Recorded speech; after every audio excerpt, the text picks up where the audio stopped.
Nah, gue ngelihatnya itu tuh niatnya menenangkan, tapi justru memperlihatkan menutup-nutupi. Bahlil ngomong biasa aja, nggak begitu gitu buat Ya. gua.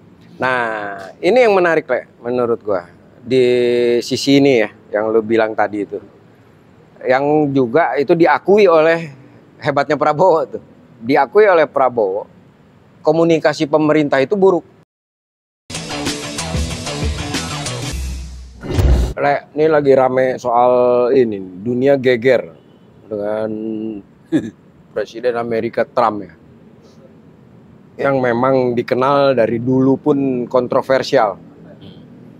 Bahkan kali ini sejak dia menjabat itu luar biasa itu kebijakan-kebijakannya soal Alaska, soal Kanada, Panama, terakhir soal pasar ekonomi nih, tarif. Bayangkan yang dunia ini dalam perdagangan ekonomi internasionalnya yang sudah terglobalisasi, pasar bebas, tiba-tiba ini dipatahkan langsung. Dan luar biasanya dengan seenaknya dia semua masing-masing negara tuh di ban sama dia, bukan di ban tetapi dikasih tarif yang luar biasa. Yang terutama yang gede gila-gilaan sama Cina ya. Cina tadinya 34% ya. Begitu Cina naikin juga 34%, dia langsung naik ke 100 ya. 104. Indonesia kena 32%. Singapura kena 10%. Vietnam bahkan kemarin 46. Sih mintanya 46 tapi minta 0 tuh dia tuh ya. Dia berbaik-baik. Nah, dalam konteks ini ada yang menarik ini memang soal Singapura ya. Terutama ini kaitan dengan kita, ini berkaitan dengan gaya menyikapi Singapura itu dengan Lawrence Wong. Itu sempat mengkritik, memprotes, tetapi dengan sangat smooth sekali. Intinya bahwa Amerika tiba-tiba mematahkan perdagangan global yang bebas. Tiba-tiba dengan seketika, dengan sepihak, Amerika melakukan yang seperti ini. Nah, yang menarik lagi, Indonesia reaksinya adalah Luhut belum apa udah bicara tuh ketua DEN. Luhut Binsar Panjaitan bilang jangan dilawan, tetapi renegosiasi. Nah, tapi celakanya kan kita nggak punya duta besar ya, Le. Sampai sekarang kosong, Le. Sejak Prabowo dilantik. Iya, sejak Prabowo dilantik. Sejak Rosan ditarik. Timnas, tim ini, TKN. Gimana, Le? Gua ngelihatnya gini, dari seluruh penjelasan kemarin ya, yang buat gua ngasih oke gitu, katakanlah menenangkan, tetapi berdasarkan alasan logis itu cuma 2, Sri Mulyani sama Yusuf Kala. Yang menenangkan, tapi dasarnya logis. Gitu. Yang lainnya kalau buat gua menyesalkan sebetulnya. Kenapa sih pemerintah ngomong, wah ini jangan dianggap kiamat, udahlah anggap biasa aja, waspada. Bukan itu maksud gua. Mestinya pemerintah tuh ngejelasin, kita harus waspada nih. Kalau Amerika ngotot 32%, akibatnya apa ke kita? Dan kita harus bagaimana?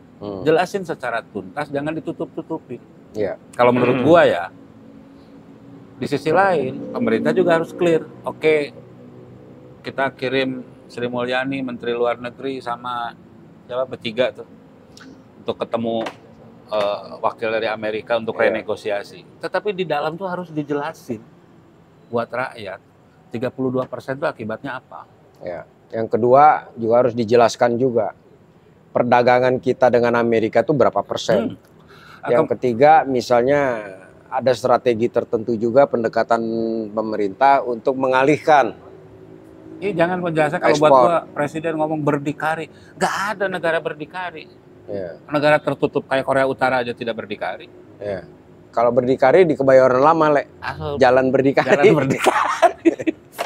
Nah, gue ngelihatnya itu tuh niatnya menenangkan, tapi justru memperlihatkan menutup-nutupi. Bahlil ngomong biasa aja, nggak begitu gitu. Iya. Nah, ini yang menarik, Le, menurut gue di sisi ini ya, yang lu bilang tadi itu, yang juga itu diakui oleh hebatnya Prabowo tuh, diakui oleh Prabowo. Komunikasi pemerintah itu buruk. Iya, oke, buruk.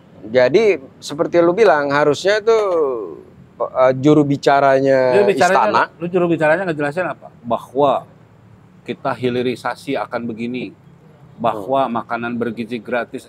Bukan itu loh. Iya, bukan itu. Betul banget itu. Bukan itu. Itu akibatnya apa? Itu yang makanya gue lihat penjelasan Sri Mulyani kemarin waktu di kasus di acaranya Bank Mandiri, bener tuh. Oke, APBN kita kayak apa nih? Ya. Oh, akibat dari Trump ini APBN kita diuntungkan karena harga minyak turun. Ya. Patokannya $80, sekarang $65. Kita surplus di sini. Nikel akibatnya harga naik, kita surplus di sini. Pinter Bapak ini nih. Tapi kita jebol di gara-gara rupiah jeblok. Iya. Cerdas Bapak ini nih, bener. Bukan Sri Mulyani, gue ngutip Sri Mulyani. Bukan, yang lu sampaikan itu harusnya tuh pemerintah menyampaikan ke publik petanya tuh seperti ini loh. Kasih gambarannya supaya clear gitu loh. Ini kayak sekarang 17.000, 16.800 sekian. 2 hari lalu sempat 17.000. Ya. Nah, pertanyaannya harus dijelasin oleh pemerintah. Ini kira-kira kalau Trump ngotot 32%, rupiah itu akan keberapa? Akibatnya apa? Sikap kita kayak apa? Ya, dampaknya apa ke kita nih? Terus kita harus ngapain? Ya, kita akan defisit berapa nih perdagangan dengan mereka kan? Lu jangan sampai ketika sekarang tuh kan angka psikologis kita 17.000. Ya. Kalau nembus 17.000, itu kita bisa nyampe ke angka 20 tuh. Ya. Yang kedua, kalau menurut gue juga harus dijelaskan juga tuh bahwa harus ada treatment tertentu kan ke dalam. Intinya adalah misalnya gimana pada saat seperti kayak begini penguatan di UMKM atau apa dan sebagainya. Jadi memang itu komunikasi, Le. Nah, komunikasi. Itu yang juga sekarang ini disorotin tuh, Le. Betul. Bahwa komunikasi yang disampaikan oleh pemerintah itu seringkali kontraproduktif. Contoh misalnya, bayangkan ketika Tempo dikasih kepala babi waktu itu kan. Suruh dimasak. Katanya bercanda, jadi dibuat bercanda juga. Lah, nggak boleh pejabat publik bercanda. Ini suara pemerintah, nggak boleh dibuat yang seperti itu. Malah lebih bagus Kapolri misalnya dengan menjawabnya, oke nanti kita akan selidiki, akan mengusut kasus ini misalnya seperti itu. Ya memang harus seperti itu ininya tuh jawab-jawabnya. Perkara nggak ketemu ya nggak apa-apa ya. Iya, itu persoalan lain. Tetapi kan cara menjawab. Nah yang kedua misalnya kayak kasus misalnya Danantara aja. Penjelasan soal Danantara yang sampai sekarang publik juga nggak ngerti itu kayak apa tuh. Antara detailnya siapa seperti tuh? Kan itu jangan nanya dan antara siapa. Sama juga gas melon, kasus gas melon penyampaiannya. Malah waktu itu terjebak tuh Hasnan Hasbi itu. Hasnan Hasbi itu malah waktu itu membela Bahlil tuh waktu itu tuh. Yang harusnya malah dijelaskan itu. Dengan kayak gitu kan jadi simpang siur. Sehingga memang Bang Siur aja di Bali itu. Iya sih. Bukan kalau gua itu kemudian mengirim utusan 3 orang ke Amerika. Benar-benar. Tetapi gua mengutip lagi-lagi Rahmat Gobel yang mengatakan terlambat. Benar, negosiasi benar, tapi itu terlambat. Kenapa terlambat? Karena begitu Trump itu jadi presiden, hari ketiga tuh udah ketahuan kok sikap Trump kayak sikapnya apa. Kan apa ya? Kenapa kita terlambat? Gak ada dubes, Pak. Iya. Makanya gua kritik buat Menlu. Lama amat ngeluar dubes. Iya. Ngumpulin 100 orang di kabinet bisa. Iya. Masa nyari 1 dubes di Amerika nggak bisa? Kenapa ya? Kok lama sekali? Padahal itu sepenting itu kan? Lu mau jawaban? Ada tapi jawabannya. Ada yang mengatakan secara personal. Menlu-nya belum wayahnya. Belum Kan Menlu dari luar, bukan karir kan, Sugiono. Sementara untuk menempatkan dubes, dubes itu harus yang diterima oleh negara yang akan ditempatin. Artinya si Trump itu orang Amerika, oke, dubesnya itu oke, gue bisa komunikasi. Nah, itu kan kalau itu kan bisa dibicarakan. Untuk menempatkan itu. Orang Kadang-kadang di internal Deplu dulu baru ke presiden atau apa? Betul. Untuk menempatkan itu, artinya di Menlu sendiri ada tuh tata krama yang harus dipenuhin tuh. Yeah. Kemudian hubungan dengan Amerika, membaca Amerikanya juga harus benar. 3 bulan nggak selesai, itu buat gua kelemahan Menlu. Yeah. Murni kalau buat gua. Ya. Kelemahan Ya, Menlu. setuju itu. Setuju banget itu karena sehingga antisipasi kayak sekarang terlambat, kalau gua ngeliat karena salah satunya karena dubes. Kalau dubesnya itu dubes Timor Leste. Ya oke lah, hubungannya masih kecil. Tapi Cina, Amerika, negara-negara gede lah. Rusia. Itu negara-negara gede. Strategis. Timur Tengah. Ngumpulin 100 menteri bisa. Iya. Masa nyari satu dubes nggak bisa? Nah, terus menurut lo nih, perjalanannya... Ini asumsinya, kalau Trump itu ngotot dengan 32%, nah gue berpatokan ke omongannya JK. Memang tidak akan 32% juga, tapi beban itu akan ditanggung oleh rakyat. Kenapa oleh rakyat? Karena perdagangan impor yang datang dari Amerika, yang bayar 32% itu bukan Amerika. Pasti perusahaan kita yang mengimpor kan? Iya. Yang ujungnya akan dibebankan ke harga. Iya. Nah di kita problemnya itu adalah apakah rantai distribusi, rantai produksi sudah bagus atau tidak. Nah, makanya hitungannya JK itu benar tuh. Dari 32% itu yang akan ditanggung oleh kita itu sebetulnya 5%. Ada hitungannya tuh karena dia saudagar kan, dia bisa ngitung. Tetapi 5% ini dibebankan ke kondisi kita yang sekarang. Kondisi masyarakat kita yang daya belinya rendah, lagi turun. Itu kan beban. Iya, beban. Itu yang gue bilang. Pemerintah antisipasinya kayak apa? Iya. Ngucurin bansos. Iya. Kan itu yang harus di. Tapi kalau dalam konteks politik, gue ngelihat bahwa di zaman Trump ini Amerika baru sadar. Dulu itu kan Amerika itu dijulukin sheriff di Asia. Dunia. Ya kan di Asia tuh dia sheriff tuh. Makanya dia. Tapi begitu Timor Leste lepas segala macam, Amerika ninggalin tuh. Ya. Cina lah yang merajalela di sini. Sekarang di Asia. dia baru sadar ninggalin Asia Tenggara itu berat. Dia mau balik lagi jadi polisi dunia. Ya. Hitungannya berarti kan ini gerak tekanan politis. Maka benar penyelesaiannya politis. Ya. Makanya itu dipuji lah si Vietnam kan. Kata Vietnam udah deh barang Amerika yang masuk gua nolin. Iya. Dinolkan tuh sama dia tuh. Nah, meskipun nanti ketika nego itu nggak akan nol juga. Ya, tapi gue lihat juga ini ada misinya Prabowo nih yang dia berlawatan ke Timur Tengah nih. Ngapain?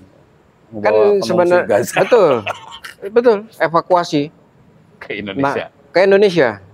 Nah ini kan sebenarnya jawaban Indonesia terhadap usulannya Trump nih. Mau relokasi penduduk. Relokasi penduduk. Nah, sementara Prabowo udah menjanjikan itu untuk sementara 1.000 atau 10.000 itu loh yang akan dibawa ke sini nih. Tapi itu problem artinya kalau buat gue itu tuh sikap mendua. Kalau lu relokasi Gaza itu berarti kita mendukung program Israel. Nah, yang mau membangun ulang Gaza. Ya. Nah, makanya gue melihat kayaknya nih kita memainkan di politisnya tuh itu tuh dengan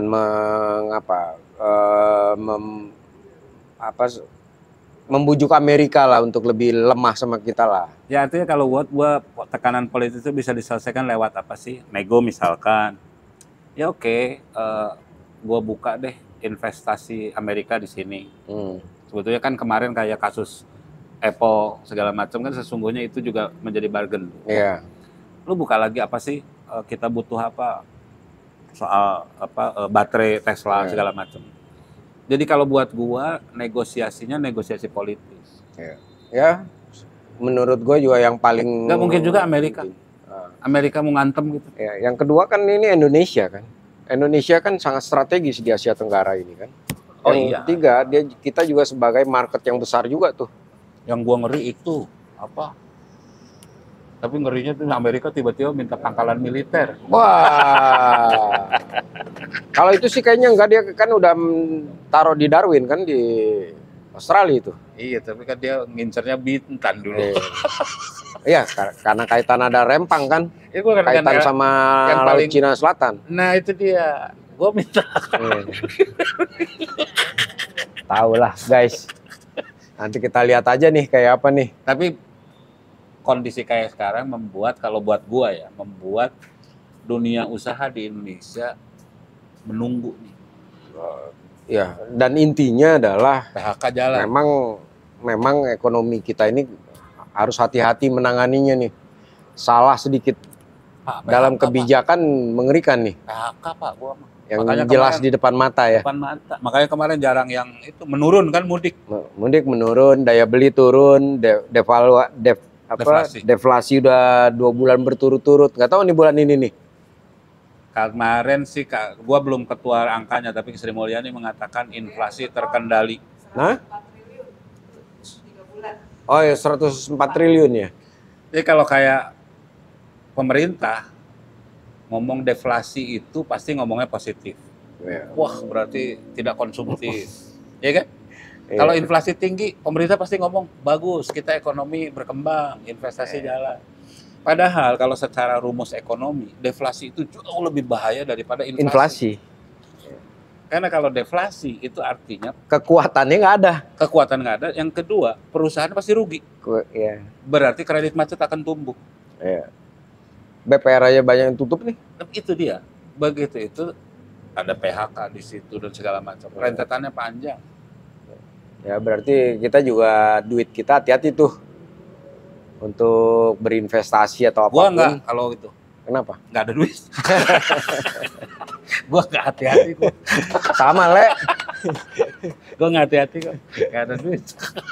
Oke guys, saya bangga, saya resah, saya Indonesia. Kalian